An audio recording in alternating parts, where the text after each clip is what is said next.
आजपासून संसदेचं अर्थसंकल्पीय अधिवेशन सुरू होतंय आणि उद्या केंद्रीय अर्थमंत्री निर्मला सीतारामन 8व्यांदा देशाचा अर्थसंकल्प मांडणार आहेत। या अर्थसंकल्पाच्या पहिल्या टप्प्यामध्ये बेरोजगारी, महागाई आणि इतर आर्थिक मुद्दे विरोधकांकडून आक्रमकपणे मांडले जातील। याशिवाय प्रयागराजमधील महाकुंभ सोहळ्यातील चेंगराचेंगरीमध्ये झालेले मृत्यू, त्याचबरोबर केंद्रीय गृहमंत्री अमित शहा यांनी केलेला डॉक्टर बाबासाहेब आंबेडकर यांच्या संदर्भातल्या वक्तव्यामुळे जो काही गदारोळ झाला, जो काही अपमान झाला, त्याचबरोबर संविधान तसंच वक्फ विधेयक, शिवाय शेतकऱ्यांच्या प्रश्नावर सुद्धा विरोधकांकडून केंद्र सरकार आणि भाजपची कोंडी करण्याचा प्रयत्न केला जाऊ शकतो। आणखी तपशील आपण घेणार आहोत प्रतिनिधी शिवाजी काळे यांच्याकडून।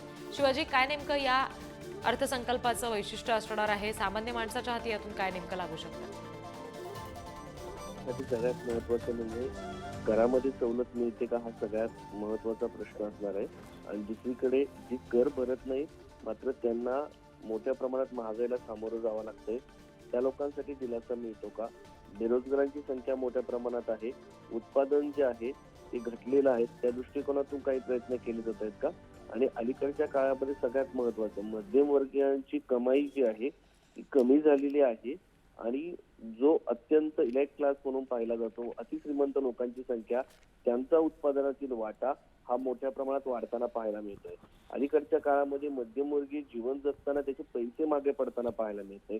त्याला वस्तू खरेदी करताना जीएसटी भरावा लागतो। दुसरीकडे ज्याची रक्कम 5 लाखाच्या 3 लाखाच्या वरती जाते त्यांना काही प्रमाणात टॅक्समध्ये सूट आहे, करामध्ये सवलत आहे, मात्र पुढे जशी रक्कम वाढत जाते तसं त्याला कर देखील भरावा लागतोय। एकंदरीत जर आपण पाहिलं तर एकीकडे वस्तू खरेदी करताना जीएसटी द्यावा लागतोय, महागाई मोठ्या प्रमाणात वाढलेली आहे, महागाई आटोक्यात आणण्यासाठी रिझर्व्ह बँकेने वारंवार प्रयत्न करताना पाहायला मिळाले, मात्र महागाई देखील वाढलेली आहे। ही महागाई कमी करण्यासाठी सरकारला प्रयत्न करणं अपेक्षित आहे। त्याचबरोबर भलेही शहरामध्ये राहणाऱ्या वर्षाचं उत्पन्न त्याचं 7 लाख रुपये असेल, मात्र त्याचा पैसा मागे पडताना पाहायला मिळत नाही। त्यामुळे मध्यमवर्गीयांच्या आयुष्यामध्ये पैसा म्हणून, सेव्हिंग म्हणून पैसे मागे पडत नाहीत। या सगळ्या दृष्टिकोनातून टॅक्स मध्ये काही सवलत मिळते का, हा एक महत्त्वाचा मुद्दा असणार आहे। दुसरा मुद्दा म्हणजे बेरोजगारांची संख्या मोठ्या प्रमाणात वाढताना पाहायला मिळते।